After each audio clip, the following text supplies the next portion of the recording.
So you want to be a dungeon master? That's great. We're here to help. I'm Taylor. And I'm Justin. This week, we're covering the quintessential caster, the book-loving magician, the studied savant of spells, the wizard. Characters of this class get their use of magic through hard work and study. They've hit the books so that they can hit their allies and enemies with a huge variety of spells. So push those glasses up your nose, nerds. Break out your pencils and paper. Get ready for our last installment of class for a while.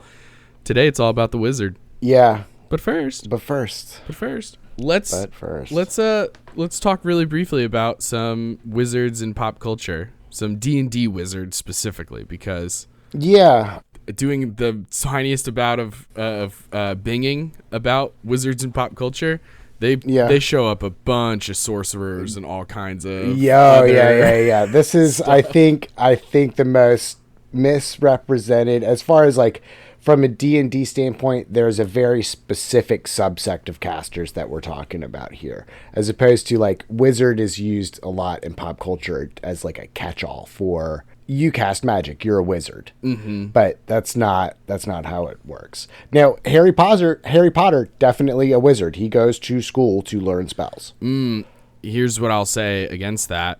Number one, I hate J.K. Rowling. Number two, more importantly for this argument, they do innately have some magic, though. They have to use the study to like perfect it and get better.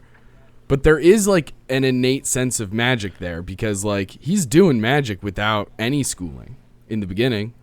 Not on purpose though. No.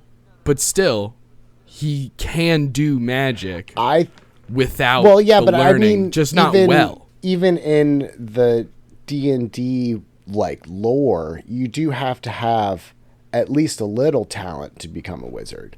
Not everybody can just show up to the academy and start training. Yeah, I mean, they definitely have to have some sort of connection to what some D&D lore refers to as the weave, which I don't get into all that kind of stuff, but like, yeah, I just think that like, I don't know, maybe it's just because I hate J.K. Rowling. I'm not willing to hear this argument. That's okay. We can move on to other wizards. I'm sorry for bringing it up. No. It's a fair point. But so hey gang, did you know we have a Patreon now? Well, we do. In the episode description, you'll find the link. We have 3 different tiers available with all kinds of extra access or content. For example, you could have listened to this episode already, or you could get access to bonus action, our extra episodes where we talk about stuff like favorite spells, monsters, we go over multi-class builds, homebrew material, and more. And that's not all, because there's going to be more and more stuff coming out as So You Want to Be a Dungeon Master continues to grow. So go check it out, and then come back and finish this episode.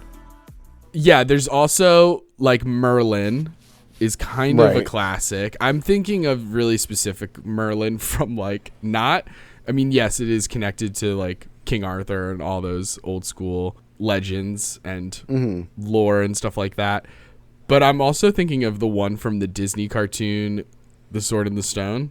Just the very stereotypical Merlin, where he's just surrounded by books, white beard, crazy hat. And he's got a ton of books and stuff, but also I think of his like spell casting and him saying a ton of words and teaching some magic to Arthur and stuff like that in that movie.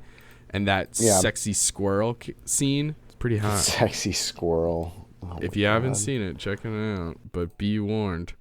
Sounds risky for it's a children's cartoon, I know, but it sounds risky still. It sounds risky. Yeah, I would say in more kind of like a modern sense. I talked about this a little bit on the sorcerer thing because it bugs me so much. But Doctor Strange, definitely 100% a wizard. Yeah. He went to a monastery and sat down with a bunch of books and learned it. Just like he went to med school and learned all that stuff. He just sat down and read a bunch of books, and now he is, quote unquote, the sorcerer supreme. He's really the wizard supreme. Mm-hmm. Because that's how all of them are learning their magic.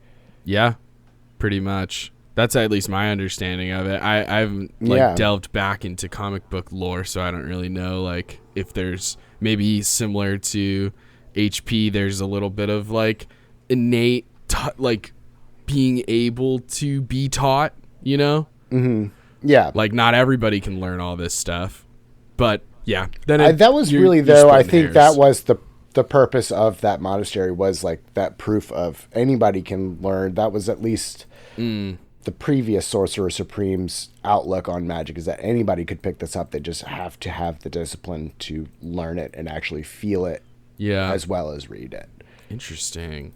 And then last but not least, I'll just bring up, I've never gotten like super into this series, but I'm like vaguely familiar just because I used to have a crush on Allison Hannigan.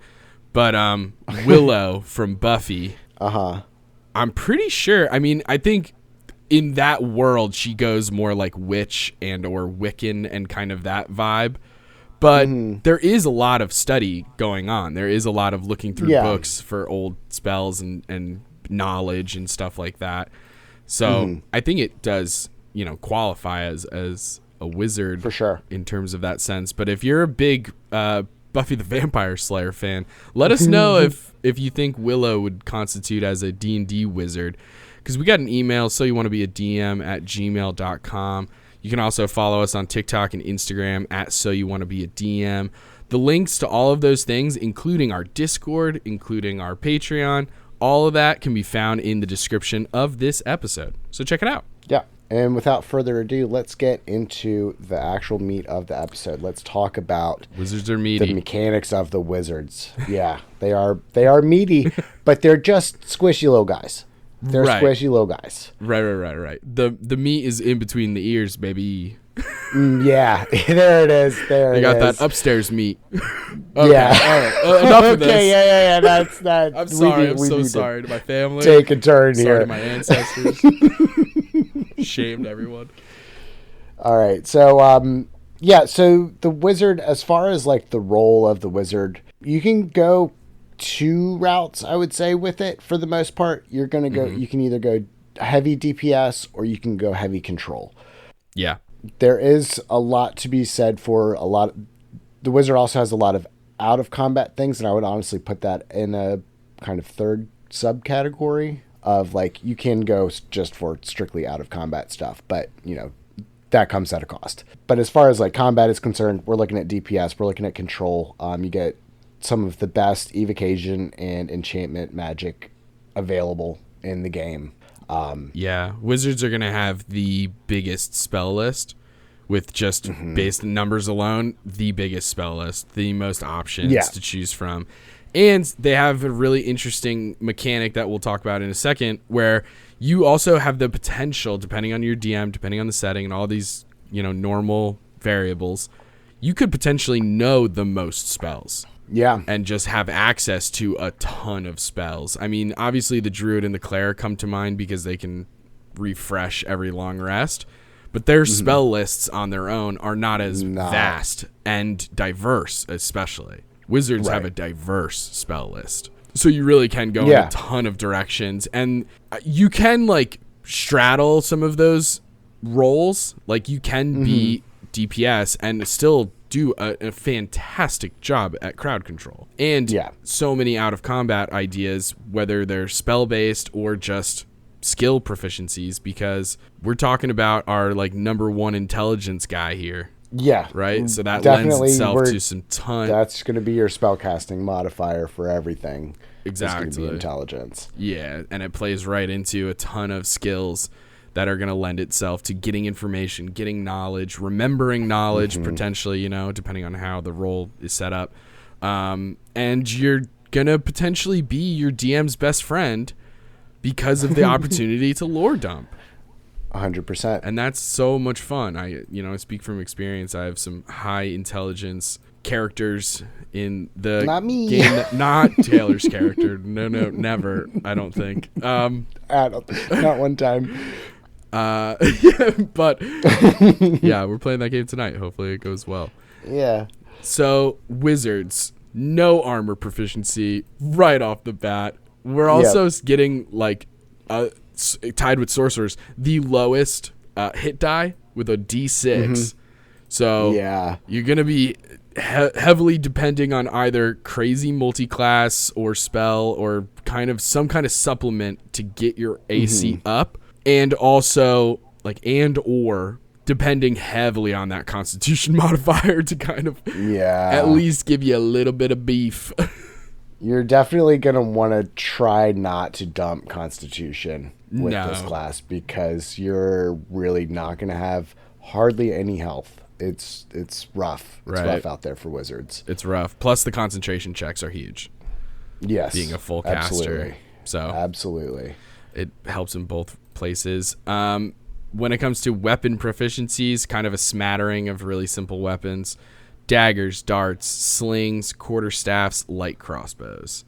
So that kind of all makes sense. Pretty simple. Our saving throws are intelligence and wisdom. This makes a ton of sense. It's like your two most prominent mental stats. So it makes a ton of sense that somebody who has steeped themselves in the knowledge of the arcane would be able to resist these types of effects 100%. That provoke these saving throws. Really, because they're good at, like, I'm trying to think of like one of the better intelligence saving throw spells, like maze.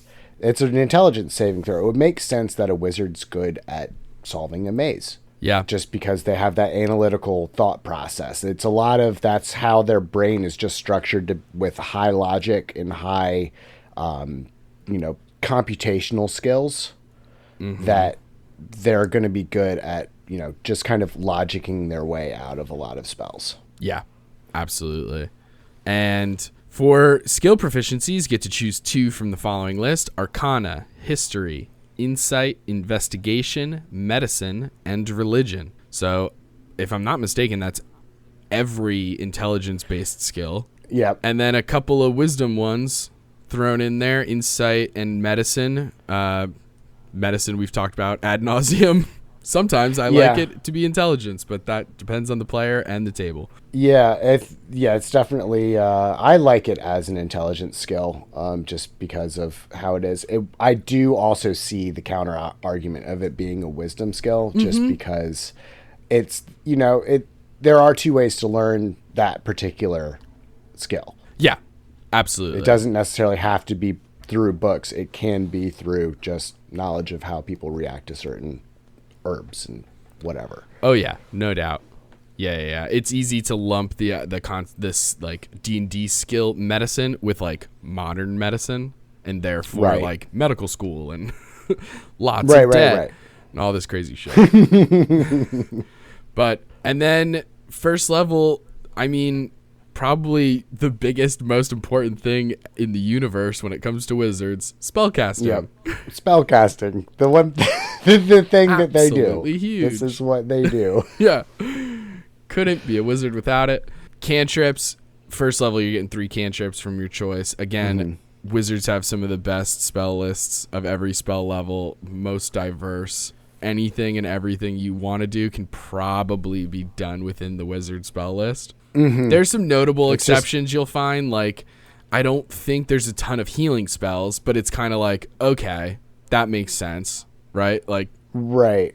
I mean, that's not their role exactly at all. Like that is not what they're setting out to do. Is heal stuff. There is definitely ways to make it happen, but they're really, I don't think, because you don't have access if you're going straight wizard to cure wounds or healing word. Yeah, I don't think. I think you're correct. I think there's like some higher level stuff to like.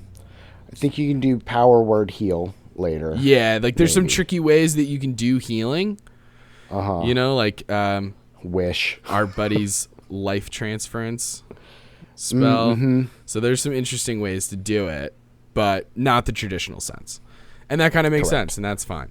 So then talk about this spell book, because the spell book is one of those things that makes wizard spellcasting feel and look different, not just from a mechanical standpoint, although it is, but also from a flavor standpoint. It makes it look different. So the spell book for a wizard is basically all of the notes that you have taken as a wizard compiled into a little a book that you keep with you, so that you can go through and reference, okay, this is how this word is pronounced and all this, that, and the third. And the way that it's kind of described in the book is it's in your own personal notation so that it's easy for you to read at a glance. And so basically, every time you're casting a spell, you're flipping to this page in your spell book and reading out your notes.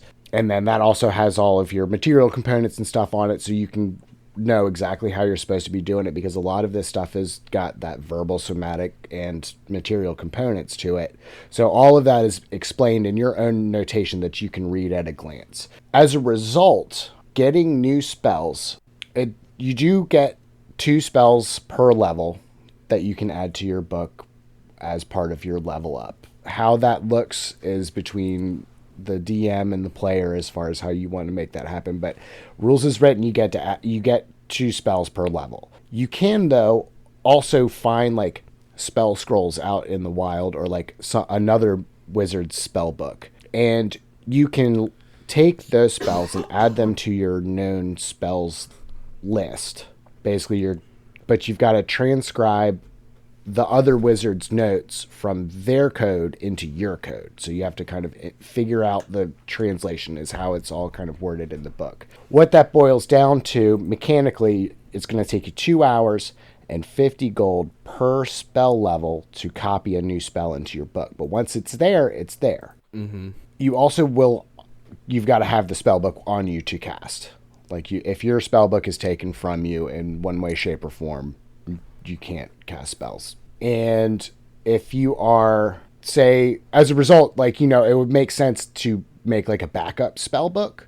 So in case the one that you normally use gets destroyed or whatever, if you're basically transcribing your own notes into a new spell book, the cost is halved. So it's only 1 hour and 25 GP per spell level. Did I miss anything? I think that's no, I think that's kind of it. I know that I've had some discussions with players about wizards spell books and sort of the fine line of like using it as a spellcasting focus, or not using it as a spellcasting focus, but like if you don't have it, if you're captured and they take your spell book off of you, how does that work with prepared spells, cantrips, spells that don't require like certain components and all these different things? How does that work logistically? Like, you don't have your spell book, but can you still cast your prepared spells depending on the components? Yeah, right. It's very interesting to talk about, because it does seem very, very lopsided. Yeah, that's what I mean. Like having that one thing that if you don't have it, you're kind of out of luck. Yeah, for sure. And I guess it kind of depends on table by table. So maybe something to talk about with your table, because, I mean, if you're doing that at your table for the wizard, then you also have to hold that same standard to every other spellcaster who has a spellcasting focus of some kind, and like where you draw the line with like what spells can be cast without it and which ones can, and the point of a spellcasting focus at all, and all those different kinds of things, So something to think about. And let your fucking wizard know, hey, you could lose your spell book. Let them know so that they can make steps to plans, stop some that, kind of that some would kind suck, of dude. If you were like 10th level, I've seen it in a real play of somebody who kind of knew that they were going to be captured as a wizard, so they ripped like 3 or 4 sheets out of their spell book and tucked them in their pants or something. Oh, that's fucking cool. So they still had, they didn't have their whole spell book, but they did have like a handful of spells that were prepared on their person. That's really fucking cool. Yeah, because you can make your spell book look like anything. I mean, as long as it's cool with your DM and stuff, like you can flavor it as so many different things. I've seen people do tattoos. I was going to play one where my dex would be pretty high. Like, it would just be one of those stats that I kind of put a little bit of focus in just for flavor reasons and AC reasons, obviously, also. But I was going to have my wizard spellbook be my fist wraps, like a monk. Like, I would look like a monk, but I'm a wizard. I gotcha. That's cool. Yeah, and I thought that would be fucking sick. Plus, I mean, there's so many cool ideas. Yeah, so speaking of the prepared spells, there's still more to be discussed about the spellbook. As far as because you have all of these spells in your book, your known spell list is pretty big. The only spells that you can have prepared is your intelligence modifier plus your wizard level. So that's how many spells you can have prepared. And that kind of equates to like you're not going to be able to prepare every spell in your book, or you would have a component pouch the size of Manhattan. Like, you can only prepare a certain amount of things. Mm-hmm. But on a long rest, you can change what spells you prepare. So you have all of these known spells and you can swap them out as needed. And it's very, very handy. And it, again, makes sense because it's basically you're just going into a different page and looking at, okay, this one needs these components. Yeah. You also become a ritual caster. You're just reading your spells out of a book. So you can do whatever rituals and stuff that you need to do just by reading out of your book. And then, and you get 2 more extra spells per level. So however that looks, I would imagine that would be like you researching on your own how to do these things. And then basically at that level, like you finally figured it out and you've got the spell written down. You've intuited how to do it. And then have finally put like the last scratch on the page, like, oh, perfect. Now I can cast this whenever. Yeah, absolutely. Yeah, preparing spells, very, very fun. How does your character do it? Described for us. I love shit like that. Yeah. Yeah. Also, first level, a huge thing that makes the wizard, gives them a ton more stamina in a way, like magical stamina, is arcane recovery. So once per short rest, gives you a really cool magical recharge on a short rest. You get to recover spell slots equal to half of your wizard level. Now, you can't recharge anything that's higher than 5th level, so 6th or higher. But the way that works is like, let's say you're level 10. Half of that is 5. So you can do 1 5th level spell, or you can do a 2nd and a 3rd, or you can do, I don't know, 3 first level spells and 1 second level spell, right? Like, however it adds up to 5. Simple. And then, but once you get up to like 12th level or 14th level, you can't recharge a 6th level slot or a 7th level slot. You can only, it can still add up to 7. So you can do like a 5th level spell and a 2nd level spell, but you can't do a 7th level slot. Yeah, absolutely. But that's huge. It gives the wizard so many opportunities to pick which ones too. So you kind of have some freedom there to choose which spells you think are most important during those times. So that's shield. That's awesome. Maybe shield. I don't know. Something just spoke to me and told me to say shield. But I mean, follow your heart. If you're into shield, I guess. Give me all of my first level slots back, please and thank you. Yeah. And then the wizard, in terms of base classes, I mean, we'll cover some stuff. It's kind of just, I mean, there's a table like there is for every class. Follow the table. There's not like a ton of other stuff. There's some ASIs we'll cover. There's some like, there is a subclass called an arcane tradition. You pick that up at 2nd level. So kind of like druids, you get that 2nd level. And you're going to get features through that throughout the game, as you level up. But there's not a ton of base class stuff. No. So I would almost equate this to the fighter, because like the fighter is the quintessential melee class. It's basically, fighter gets just a bunch of ability scores and feats, and that's what it does as a martial class, and more attacks. As a spellcaster, you're going to get more spells and ability scores and feats. Like that's like your thing. So pretty much up from 2nd level, once you get your arcane tradition and all that stuff, going to 17 up to level 17, you're either getting an ability score increase, a subclass feat, but the big thing is you're getting higher level spells.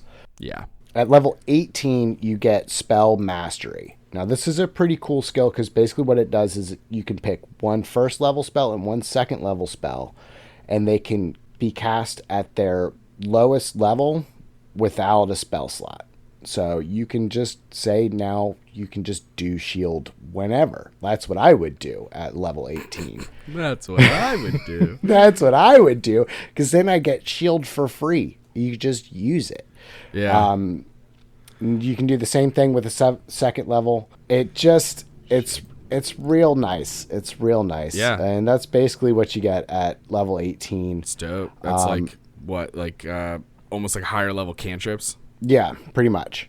Sick. And then level 19, another ability score increase. And then getting into level 20, you can basically get a better version of the spell mastery called signature spells, which you can now choose 2 third level spells, and they're memorized. They're always prepared. They don't count against your number of spells that you have prepared, and you can cast them one time each per short or long rest without spending a spell slot. So this is another basically, it's like a third level cantrip almost. Yeah, like a single use cantrip. Yeah. It's like constantly carrying around a scroll of fireball at all times. Right. That's fucking sick. I'm looking. Fireball, There's third counterspell. third level. Those are the wizards, 2 that I'd pick. There's a billion too. Yeah, They're there's so many. so cool because you can go kind of like role play out of combat with like a spell like tongues, and then you can go fireball and go combat. So there's like, and you get 2, so you choose both. And you get a little bit of both. Oh, holy shit, dude, that's insane. Counterspell's third level. Oh, fuck me. Oh, fuck me. Okay. So now when it comes to the player's handbook and subclasses of wizards, it essentially follows the schools of magic, right? And we covered that in an early episode, I think with the spellcasting episode. Yeah. I think we covered- did a spellcasting, and then I think we might have done just an episode on the spell schools. It's very possible. We probably should know this. We probably should, But that was months ago. I know, we're just so popular and so busy these days. So busy, just can't even. But anyway. But yeah, so they basically, we're going to do a quick rundown of like notable spells, but definitely go back and listen to the spellcasting episode because you're going to get a lot more information about each of the separate schools from there if you're interested in that type of discussion of the spells. We're just going to basically say some notable spells from each school and then get into the meat of the subclass because you do get some very interesting stuff depending on what school you pick. Yeah. And we're going to kind of collapse one particular feature that all of these subclasses get. So, for example, like Abjuration, you get an ability called like Abjuration Savant. And then for Conjuration, it's like Conjuration Savant, and so on and so forth. And you kind of get that for every subclass of these. And pretty much what that means is anytime that you're learning a new spell that is that school of magic, the cost is halved, both time-wise and money-wise. So they're just easier to copy into your spellbook. That's what that means, essentially. You just have a better understanding of that particular school. Yeah, it just comes naturally to you. It's like being a science person, but then also like, but I'm more into chemistry. So it's like I'm good at all science, but when it's chemistry, easier. It could be like that. I don't know anybody like that, but God, Gen Chem killed me in college. I loved chemistry. Oh, I am that guy. I am that guy. Did you ever take organic chemistry? That stuff. I don't think I got into organic. I did AP Chem in high school. I never went past, I never went to college or anything like that. Okay. But, yeah, so let's get into the different schools. Let's do it. Abjuration school. We got our Abjuration Wizard. So Abjuration is kind of, it's wards, it's protection magic, it's all that kind of stuff. To give you a better example, some notable Abjuration spells right off the bat, starting low, going high. Mage Armor, Shield, Counterspell, hit my mic, Globe of Invulnerability, Anti-Magic Field, Invulnerability. Straight up invulnerability. Yeah. I was like, wait a minute. Yeah, so there are 2 slightly different effects. Globe of Invulnerability still has a chance of being beaten. Invulnerability, you're just...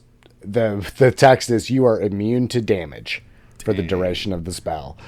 Wow. And it's a 9th level spell. It's like that's the strongest thing that you can cast as a wizard. Is going to be this 9th level, whatever. But that's a really strong freaking spell. That's really strong. And those are some insanely helpful spells too. Mage Armor, Shield to help you with the weak wizard boys. So a lot of solid options there, especially for like not just supporting yourself, but supporting your friends as well. 100%. Arcane Ward coming in at second level. This is how it sort of works. You get that savant thing, and then you get another little second level guy. Right. But Arcane Ward, when you cast an abjuration spell of first or higher, you essentially are gaining temporary hit points, referred to as a ward. Those temporary hit points equal twice your wizard level plus intelligence modifier. That's pretty nuts. Mm-hmm. Yeah, it's basically like at second level is almost doubling your freaking hit points. Whoa. Yeah, that's freaking crazy. The ward takes damage instead of you, but it's a concentration. Explain this to me. No. All right, so for concentration purposes, when you take a hit, if you had temporary hit points, you'd still have to make a concentration check. The way that it's worded, this ward takes the damage instead of you. That's why I said it's almost temporary hit points. It's a little bit different though, because it takes the damage instead of you. So if there's no bleed over damage, if it doesn't actually reduce your ward to 0, then you don't have to make a concentration check because it didn't actually hurt you. Whoa. Okay, that makes sense. That's fucking insane. Yes. Yeah, the wording of it's really, really tricky because it very explicitly says it's not like a temporary hit points thing. It's a ward that it's around you. And so basically it has a hit point maximum that we were talking about.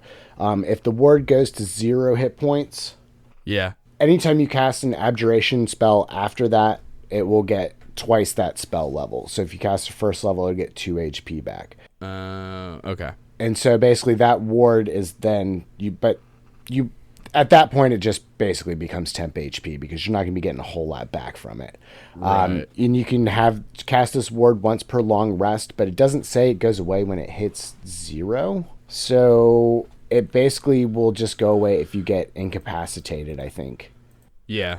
And then that kind of the wording of it leads into your level 6 ability, which is projected ward. At that point, you can send the ward that you created to go protect somebody else within 30 feet. At that point, if it drops to 0 hit points, the bleed over damage obviously goes to the creature that was getting attacked, not to you. So that's pretty much the ward in a nutshell. You get the 2nd level skill, you get the 6th level skill, and that makes it so you can kind of protect yourself and your friends. At level 10, you'll get improved abjuration.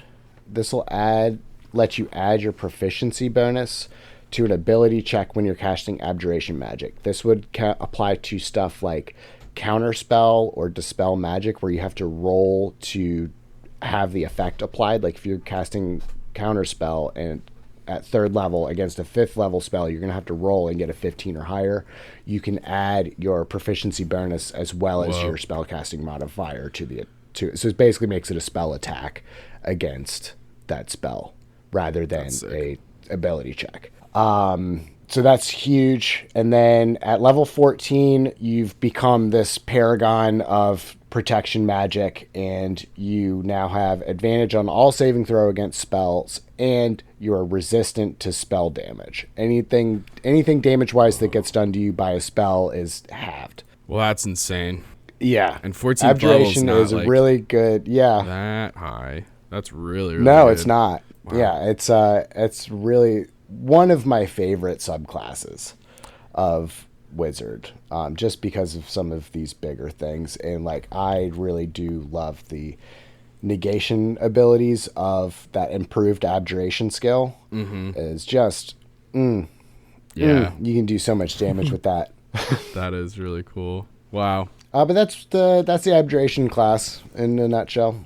Okay, next up is School of Conjuration Wizard. Some, obviously, you're conjuring things. I think it also plays into teleportation and stuff. But some notable spells: Find Familiar, Misty Step, Summon Elemental, Teleportation Circle, Arcane Gate, oh, my favorite, Magnificent Mansion, and last but certainly not least, Wish. Oh, gosh. Boy. What Oh, boy. a spell. Yeah, I'm going to have to do a ton of research when you guys can cast Wish. Second level, other than you get the Conjuration Savant thing, half cost, blah, blah, blah. Then, Minor Conjuration. You can use an abject to... and what am I saying? I just combined a ton of words into one word. Okay. Second level, you get Minor Conjuration. You can use an action to conjure an inanimate object within 10 feet. It can't be larger than 3 feet per side. It can't weigh more than 10 pounds.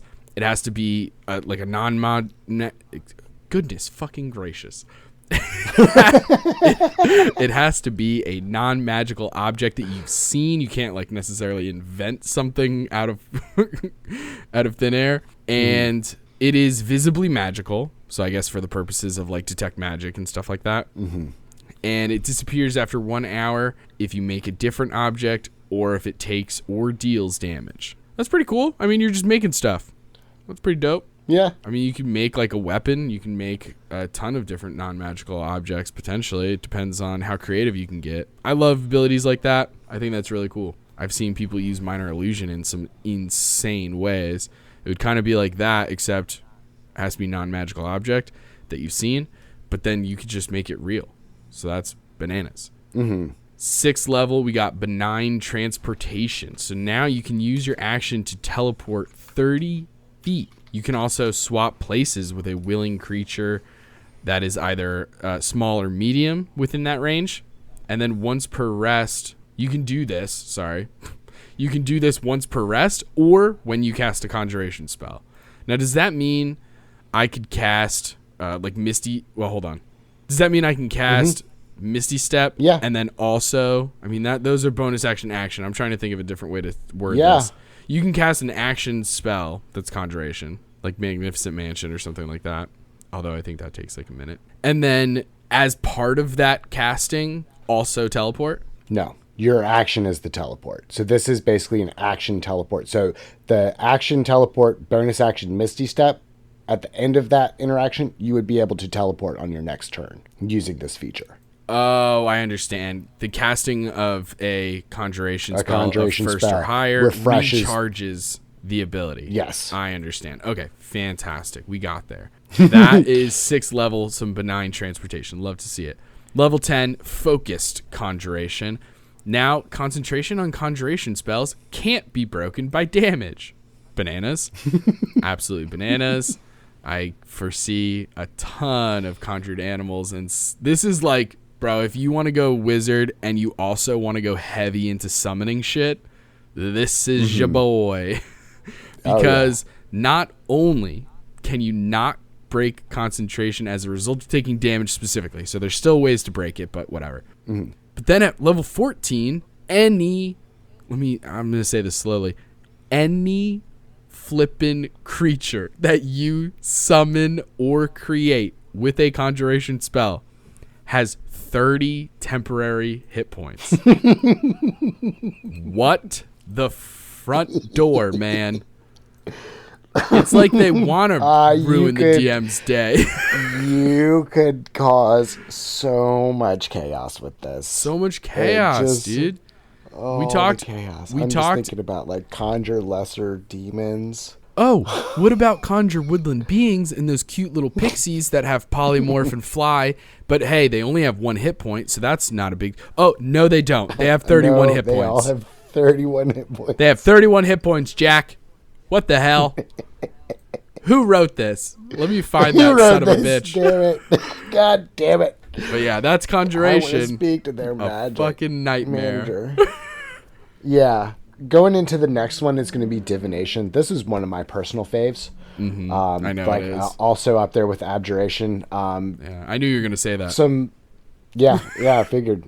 Did you divine that from the future? I mean, did. really, that's what your whole shtick is as a divination wizard, is using magic to find out things. You're going to have spells like identify, locate object, clairvoyance, locate creature, scrying, true seeing, foresight. Like you're going to be able to see the future, basically, is what it is. And that actually is what your second level skill that you get is. It's portent. Whenever you finish a long rest, you'll roll 2d20 and write down the rolls and just hang on to them. Mm-hmm. Moving forward, you can substitute any d20 roll that gets made near you that you can see. So like it can't be something that happens off screen, but like if it's something that you can see, like if they're making a d20 roll, you can just swap that number out with one of the numbers that you have written down. You know, if you've got a 4 written down and you want a creature to fail a saving throw, you can be like, okay, I don't care what you rolled, that guy got a 4. Yeah. If you want to absolutely crush a skill check, or you failed a skill check and you're like, you know what, I don't want this, and you have a high number, you swap it out. Yeah. Yeah, Insane. you can only do that. You can only use each roll once. So once you use it, you lose it. And also, if you don't use it and you take a long rest, you lose them as well. You can't just hang on to like a 20 until a good moment or whatever. Every time you do a long rest, you get 2 new portent rolls. Yeah, might as well use them. Might as well. Yeah. Yeah, even those like middle ones. You know, like sometimes you'll have an ally who has like a really good modifier, but just rolled poorly, and it's like, yeah, give them the 10, give them the 12. Yeah, because it'll help. Getting into level 6, we'll get into expert divination. Expert. This expert, yeah. When I was writing so fast this morning, Justin. I know. When you cast a divination level spell of second level or higher, you're gonna get 1 of your expended spell slots back. It must be of a lower level, so if you cast a second level spell, you can get a first level spell back. If you cast a 5th level spell, you can get a 4th level or lower back. It can't be any higher than 5th level though. So if you cast a 7th level spell, you can't get a 6th level slot back. The best you can get is a 5th level slot. And that kind of makes sense. Yeah. Because this happens anytime you cast a divination spell of 2nd level or higher. So the divination spells are generally going to be out of combat, sure, but that does mean that you can refresh a pretty high level spell slot just by casting like scrying or true seeing or something like that. Right. Which are very helpful spells to be casting in general. No doubt. So does that mean it does not include ritual casting? It doesn't say that. So you could ritual cast something and get something back. And then, that sounds broken. Just pick up augury just for the sake of being able to. It has to be 2nd level or higher. Augury is 2nd level. Oh, it is 2nd level. Okay. It's ritual. And it's a ritual. It's not on the wizard spell list if you go by player's handbook. It's an optional addition to the wizard spell list through Tasha's, so that's a little finagly. I'm sure I can find a divination fucking second level, but continue. But yeah, so getting into 10th level, you're going to get the third eye. This will basically let you use your action to get a specific benefit of basically you're enhancing your perception in one way, shape, or form. There's basically 4 listed ways that you can do it. You can either give yourself dark vision for 30 feet, ethereal sight for 60 feet, that will let you see into the ethereal plane. You can read any language, or you can get see invisibility for 10 feet. So cool. Those are that's pretty freaking broken in its own. Because it just basically, you get that benefit until you're either incapacitated or you take a short or long rest. And then you can just use it again as soon as you're back. Yeah. And change it, right? Because you're kind of changing it between those. Yes. Yeah. Abilities. So you can use your action the way that it's kind of written. No, you just gain that one benefit. It doesn't look like you can change it. Until you rest. But once you rest, you can change it to what? Right. Right, okay. Still very, very fucking cool that you can change it in general. Absolutely. So sick. I've seen people flavor this too as less of like a Doctor Strange third eye in the literal sense, and kind of just like flavor it as like an item that they got, or like a sword or something, Right. Yeah. And that's, do whatever you want with the flavor of it. Flavor is free. It's free. At level 14, it's greater portent. It pretty much is exactly what it sounds like. You get another portent roll. So instead of rolling 2d20s, you're rolling 3 every long rest. and you can swap those out whenever. That's insane. Getting a third one. It doesn't sound like much if you've never played a portent wizard. Like you might just, but in your head, you bro. might be thinking like, oh, just a third? Like that's crazy. No. This power is so incredible. You guys don't know until you have one at your table. So much. It's insane. Because I guarantee the DM will forget that there is a portent wizard for like a half of the campaign.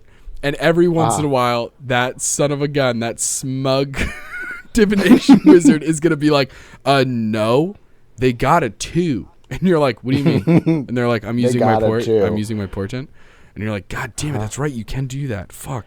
All right, legendary resistance wasted. I rolled a and that's really broken. Plus. Yeah, like it's insane. Yeah, and you get that at second level. Like this is perfect for a multi-class kind of deal. Like second level, you get 2 portent die that you can just kind of hang on to. Yeah, it's really, really powerful. It's such a cool flavor and a fun mechanic. You just get to hold on. A little bookkeeping for the players. Heyo. Heyo. All right. Let's get into the evil one. The Enchantment Wizard. Evil? I think Enchantment is the evilest school of magic. Let me go over some notable spells. Okay. Charm Person. Taking over a person's mind. Hold Person. Locked in syndrome. Terrifying. Charm Monster. Now you're brainwashing everybody. Geish, a better brainwash. Terrible. Modify memory. How dare you? Dominate monster. I mean, more brainwashing. Yeah. And then power word kill.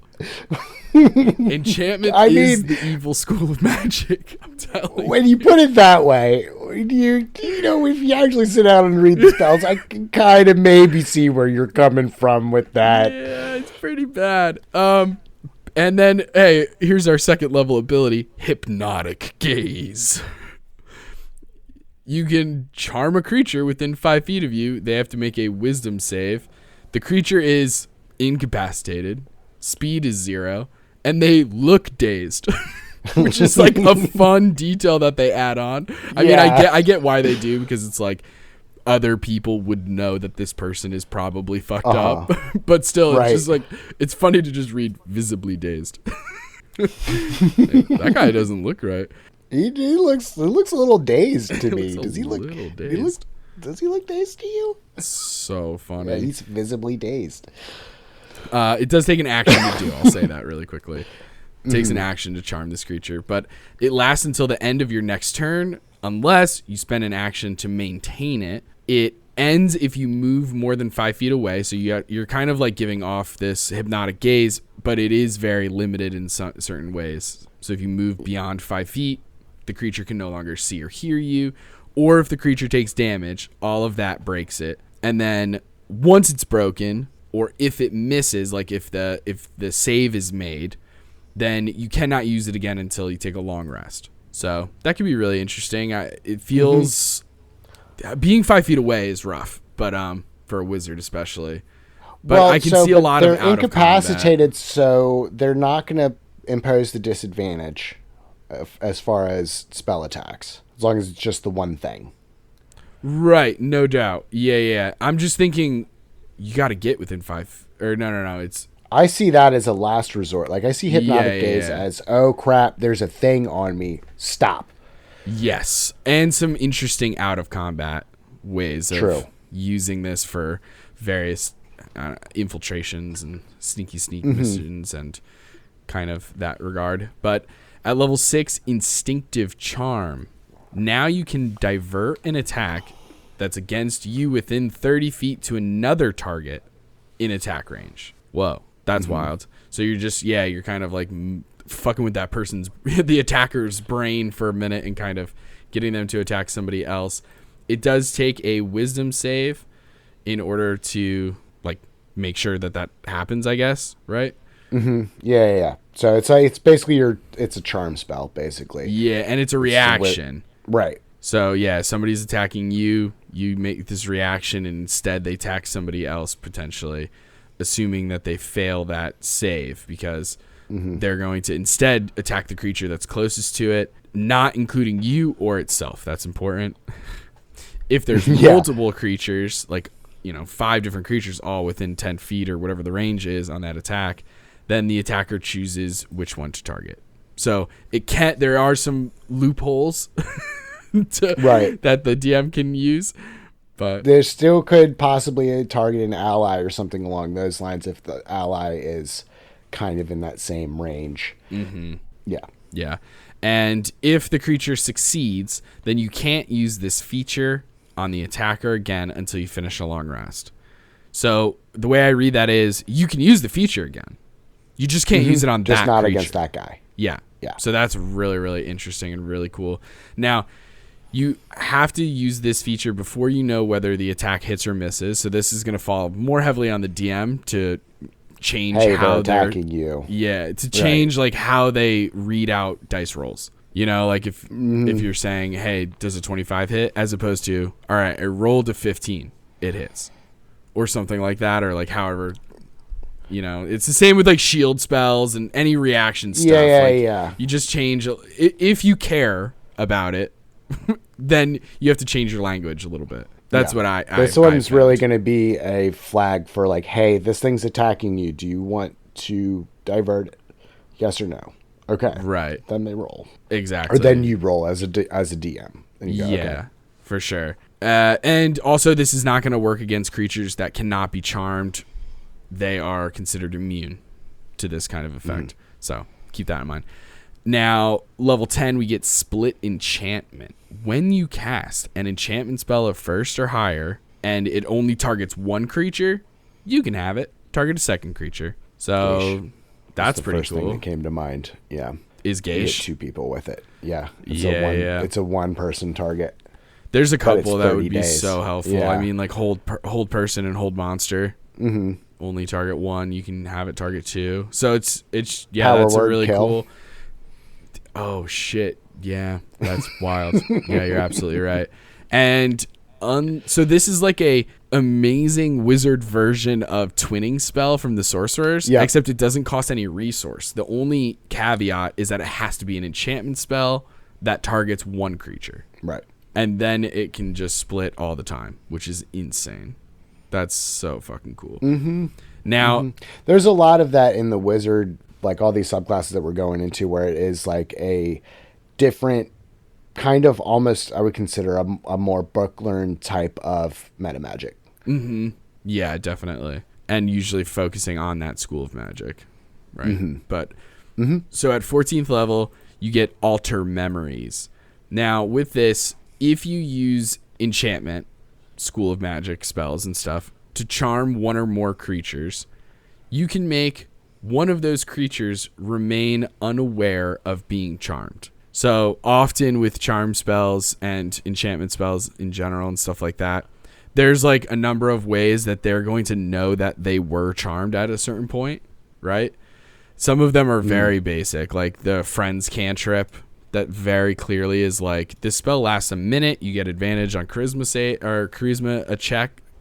ability checks. And then the creature immediately knows that it had a spell cast upon it, and it doesn't like that. Right. It becomes hostile. Exactly. And that's like why that spell almost, in my games, in my experience, that spell almost never gets chosen because of that. Because people are like, but I don't want it to know. So this is kind of a way to get around that a little bit and make sure that one of those creatures does not know that it was ever charmed. Right. Which is so cool and also very evil. Can you use It's a little evil. I can see it now. I can see it. It's a little evil. It's a little evil. You use your action to make a creature forget 1 plus your charisma modifier number of hours of time spent enchanted. So it depends on the spell. Different spells enchant you for different amounts of time. But let's say you have a charisma of 3. 1 plus 3 is 4. You can let them forget 4 hours of being enchanted. Now, if the spell is less than 4 hours, then easy peasy, you get rid of the whole spell, sort of, right? In their mind. Yeah. If it's more than that, then you can kind of choose, I guess, but it goes into that. The creature that you're doing this to does get an intelligence save. Yeah, it doesn't just happen. Right. They do get a chance to get out of it, but it is basically what you said. It was like, if the spell is shorter than whatever the time is, you can just have them forget the whole time, a portion of that time. You don't have to make them forget the whole time they were enchanted. You can make them forget just a portion of time. Any amount smaller than what your charisma modifier, the 1 plus your charisma modifier hours. Mm-hmm. So if the spell lasts for longer than that, then you're still only going to be able to do that 4 hours. But if it's shorter than that, you can potentially make them forget the whole time. Yeah, sick. Yeah, that's our enchantment. Moving right along into evocation. This is where a lot of the big boom magic comes from. Mm-hmm. As far as like your big explosive stuff. Notable spells from the evocation list. We're looking at Magic Missile, Shatter, Fireball, Chain Lightning, Telepathy, Meteor Swarm. All the big hitters as far as AoE big explosion stuff. Yep. At level 2, you'll get Sculpt spells. And basically what that lets you do is anytime you cast a area of effect evocation spell like Fireball or Meteor Swarm or something like that, you can choose a number of creatures equal to 1 plus the spell's level. Those creatures automatically save on the saving throw against it. And if that spell's damage was normally halved, they take no damage instead. So this is a better version of Careful Spell, where not only are they saving, but they're also taking no damage. So like you can really lay into whatever your group is laying into, and basically you don't have to worry about dealing damage to your allies while you're doing it. Moving up to level 6, you'll get the Potent Cantrip, which basically allows you to, if a creature saves against a cantrip that you spell, that you cast against them, they're still going to take half damage, even if they pass the saving throw. Usually with cantrips, that's not the case. Usually it either does the damage or it doesn't do the damage, and it gets this effect. If there are additional effects, like in what am I thinking of? Vicious Mockery is the first one that comes to mind, where it's some kind of additional effect. They get disadvantage on that. That still doesn't happen. So if they save against the cantrip, they're not going to get that additional effect either. They'll just take the half damage. Mm-hmm. Moving on to level 10, you get Empowered Evocation. This allows you to add your intelligence modifier to the damage roll of any wizard evocation spell that you cast. So, more damages. Wild. Does that mean with a magic missile that it would add that to each missile? I don't. It says to the wait. Yes, I think it does, because it says add it to the damage roll, and you would be specifically rolling a new damage roll for each magic missile. Yeah, that's pretty crazy. That's pretty crazy. And then moving into level 14, you basically get an even better, here's holy crap, more damage coming your way. At level 14, you get Overchannel. It lets you do max damage on any wizard spell from 1st level to 5th level. Anything in that range, any wizard spell. It doesn't say specifically evocation spell, it just says wizard spell. 1st to 5th level. The first time you do it, it is free every long rest. There's no ill effects. The broken part about this is you can still just keep using it if you're willing to take the damage, because if you use it again, you're gonna take 2d12 necrotic damage per spell level. So after every time you use it, it's gonna be 2d12, and then the next time you try to use it, it's gonna be 3d12, because you add a d12 every time you use it, every additional time you use it per long rest. But theoretically, if you're willing to take the damage, you can just keep maxing out your spells as long as it's 1st through 5th level. That is a lot of damage. Yeah. So there is one thing that it specifically says in the spell text of this is they're not letting you get any loopholes. It will ignore any that necrotic damage that you take, ignores any damage resistance or any immunity that you have. Yeah. They're So like, you're not getting you're away from this one. taking yeah, you're taking this damage. But by level 14, it's survivable at least a couple of times for sure. You know, you could get crappy rolls, but at the same time, I mean, I think the cost benefit is definitely there to use it more than once, because you just max damage on some of these evocation spells is absolutely bananas. Yeah. You figure a 3rd level fireball is 8d6, right? So 48 damage. Wild. 48 fire damage right off the bat. However, you get the 1 free use. Your second time doing that, if you're going 3rd level with the fireball, is 6d12 necrotic damage. That is a lot of damage. I'm just saying, depending on how you roll, because you could roll low and then it's like, oh, not a big deal. It depends on your build. Granted, you're pretty high level, 14th level, but like, unless you've done some serious work to boost your HP or something, or you have good party members who can heal you and stuff. I get what you're saying, yeah. Because you're just rocking those D6s. It's per spell level. I misread that as like 2d12 damage. It's per spell level, right? Yeah. So and then the next time, so that's just the second fireball. The next fireball is 9d12 because it changes the per level cost. Right. So then 9d12 for the second time of just doing a fireball, which 48 damage is a ton, but it's not like insane. Right. It's not 180 in a turn. That's why you cast it at 5th level the first time. Yes, absolutely. Yeah. You go as big as you freaking can on the first one. Yeah. But still a super cool skill. That's amazing. I like the idea of overchannel. I like this vibe of taking the necrotic damage, you know, like doing too much. It makes me think of My Hero Academia in the beginning. Yeah, just with his the Deku kind of like he can't handle his power. So he's like breaking his own limbs just because he has his super strength but can't do it. And he's willing to do it to save his friends kind of vibes. Like I like this a lot. You ever seen the Magicians TV show? No, I'm familiar. There is a mechanic in there where if they do too much too quickly, they will like burn out and like turn into just this like burned out husk. Oof. Of doing too much magic. So I see that as one of those things. It's just like, this is the downside of channeling so much of this energy through you is like, there's no surge protector. You're going to die. Yep. Yeah. Dang. That's really cool. That's invocation, baby. Okay. Now getting into illusion. Our tricksters. So you get the savant thing, and then notable illusion spells to kind of get you into the mindset of illusion magic.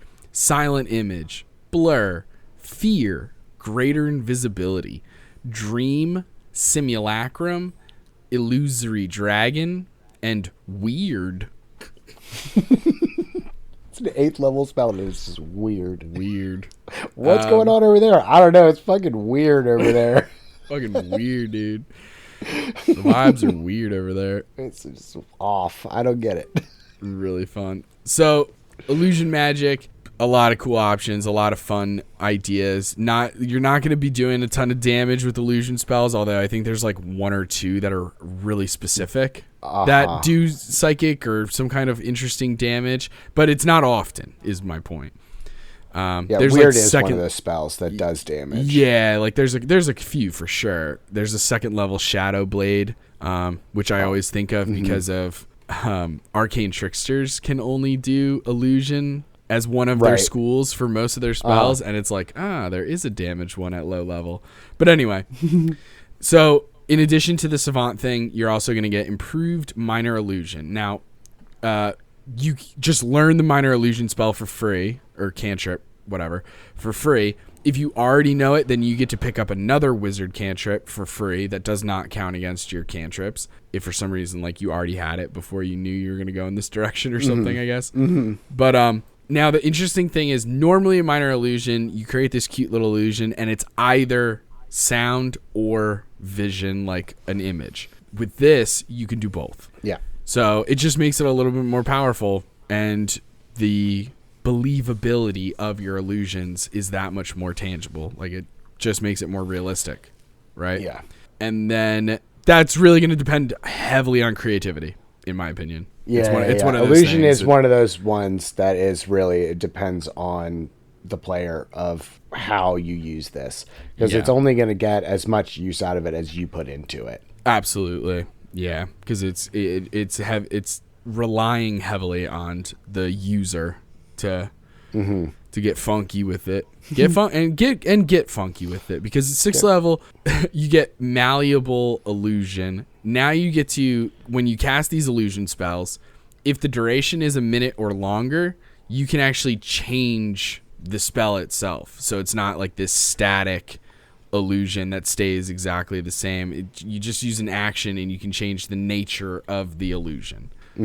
So that's fucking cool. Obviously, you have to see the illusion in order to do this, but still potentially very cool. Again, all these little things just making your illusions that much more believable, essentially. And level 10, illusory self. Now you just can create an illusory copy of yourself to make an attack automatically miss.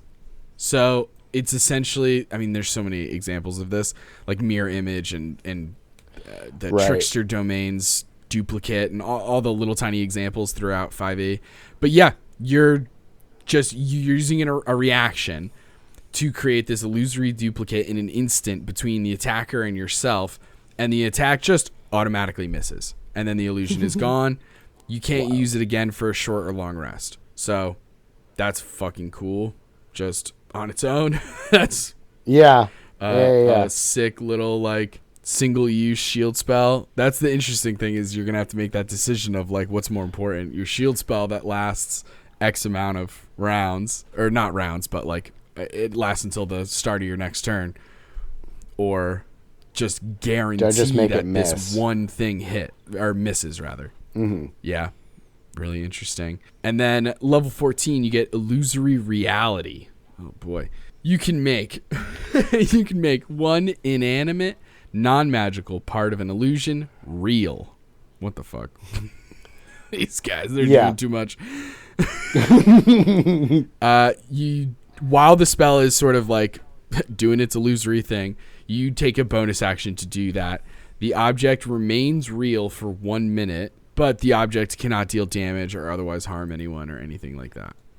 But you're taking your illusion and hey, it's so real that it becomes real. Right. Insane. That's wild. It remains real for a minute.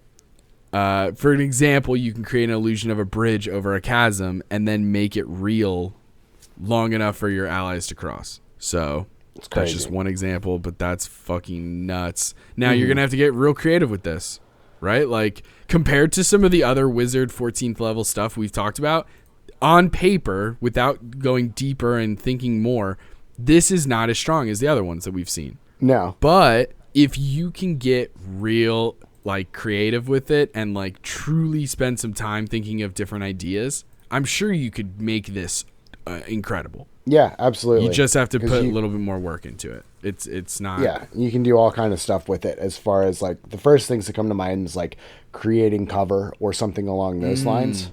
That's cool. Yeah. That's a really cool idea. Creating cover is. Oh wow, yeah, that's a really good one. There you go. See, we already did it.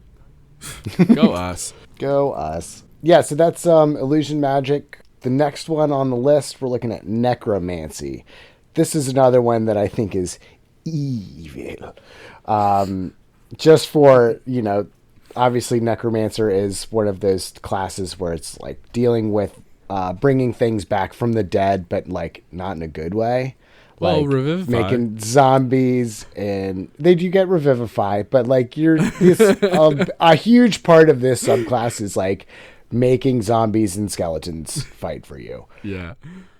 So we'll go some of the notable spells for necromancy: inflict wounds, blindness, and deafness. You do get revivify, but then you also get blight, eye bite, Finger of Death, Clone, and Astral Projection.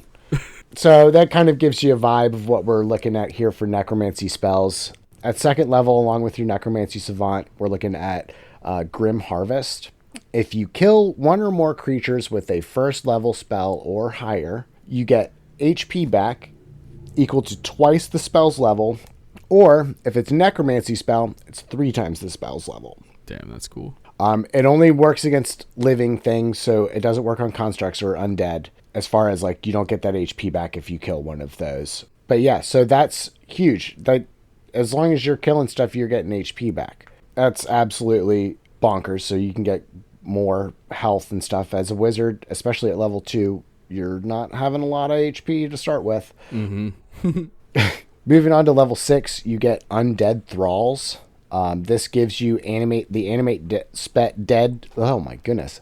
This gives you the animate dead spell if you don't have it already. It's from what I'm looking at here, I don't think it counts against your known spells or anything like that. You just get that as part of your package as Necromancy. When you do cast the animate dead spell, you can target 1 additional corpse if you're making zombies, or pile of bones if you're making skeletons. The undead that you create by these Necromancy spells, not necessarily just animate dead, although I think that is the intended thing. I also think that there are other Necromancy spells at higher level that are not animate dead. But anything undead you create by necromantic means, their HP max is increased by your wizard level, and then that creature can also add your proficiency bonus to its weapon damage. Yep. Wow.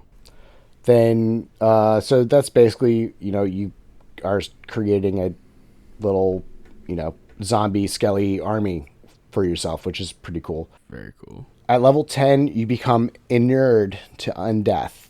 Basically, you've become exposed to it for so long, you kind of become resistant to it. You get resistance to necrotic damage, and your HP max can't be reduced at all. So any of those effects that would be like soul stealing or something along those lines that would do damage and then reduce your HP maximum by that damage, not only is that necrotic damage halved, but also your HP maxes can't be reduced. Which again, for wizards, we've been talking about it this whole time. You don't have a lot of HP, so that's awesome.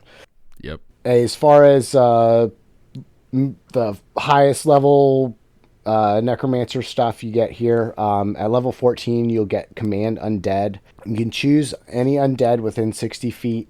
It makes a charisma save against your spell save. After that point, it becomes friendly to you and obeys all your commands until you use this ability again. If they succeed, you can't use this feature on that creature again. But it looks like you can probably just use it on anything else after that. Yeah, exactly. The higher their intelligence is, the harder it is to do. If their intelligence is 8 or higher, it has advantage on the saving throw. If it's 11 or higher, it's allowed to remake the save at the end of each hour. Yeah. I was reading this one. It's crazy. You can, like, if for some reason you were fighting another necromancy wizard, you could take control of their undead. Like, it works in that regard as well, not just a random zombie that you find. Like, or a vampire. Oh, no doubt. It could be any kind of undead. Yeah. And I do like the thought of the necromancer battle, like just 2 armies of undead against each other. You're like, no. Those guys are mine now. Yeah, I think that's so funny to be like, you zombies, go attack. Wait, no, go attack him. Wait, no. Oh, no. So cool. Yeah, it's a really fun class. I also would lump it with the enchantment as far as it being evil, but it's also really cool. I've seen this particular subclass played in a non-evil way. It's silly, you can get as silly or as serious with it as you want. It's a pretty fun class though. Yeah, I could definitely see this being a ton of fun, especially playing it in a funny kind of a way of somebody being like, I just like skeletons. I just like bones. Like, it's not a big deal. I just keep a bag of bones. I'm just here to make friends. They're my literally comfort bones. I'm here to create friends. Emotional support bones.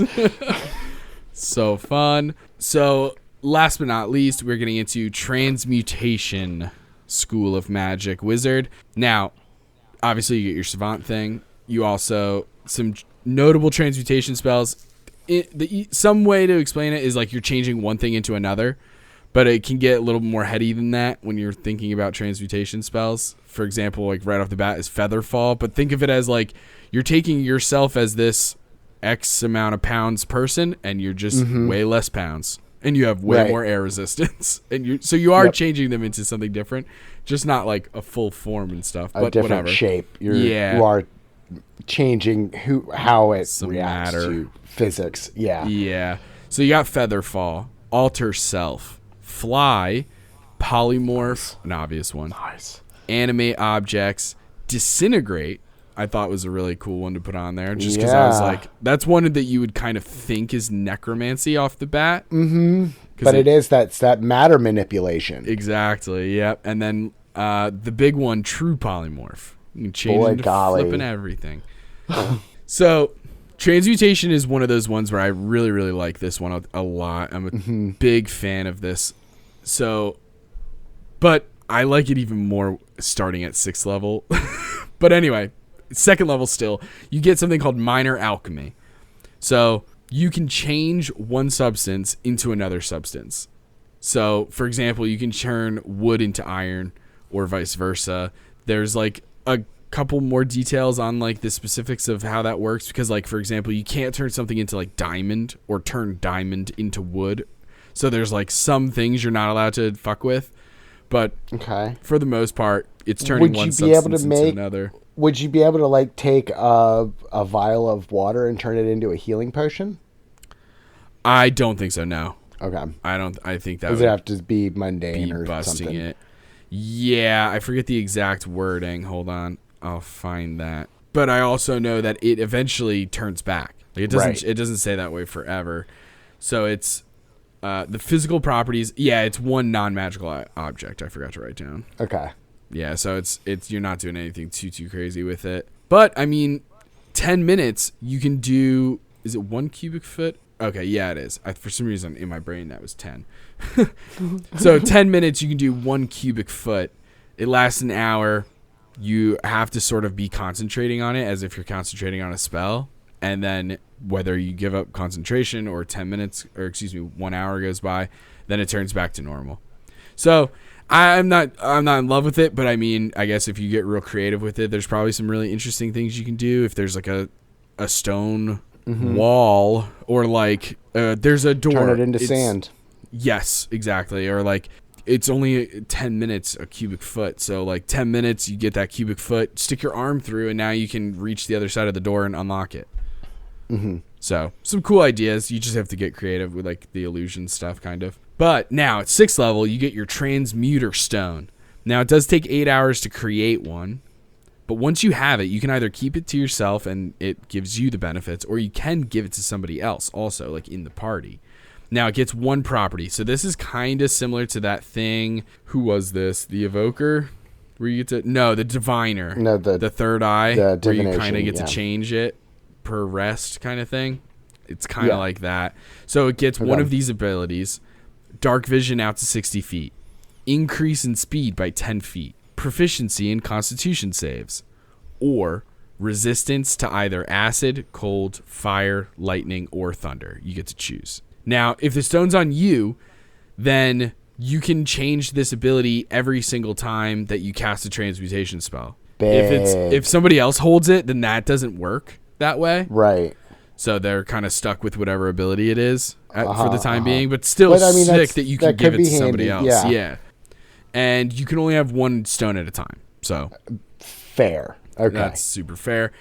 So you can't like make one, give it to somebody, and then make one for yourself. Yeah, that would be wild.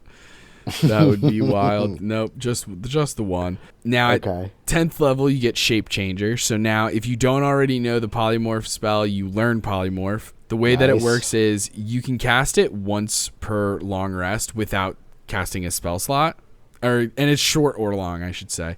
You can cast Polymorph once per short or long rest without using a spell slot. Now, the caveat is it has to be on yourself, and it can only be a beast of CR1 or lower. Okay. So it's kind of like a wild shape. Fair. You get one wild shape, essentially, CR1 or lower. But it doesn't specifically say that you keep your intelligence or like your mental stats. No, there. you're right.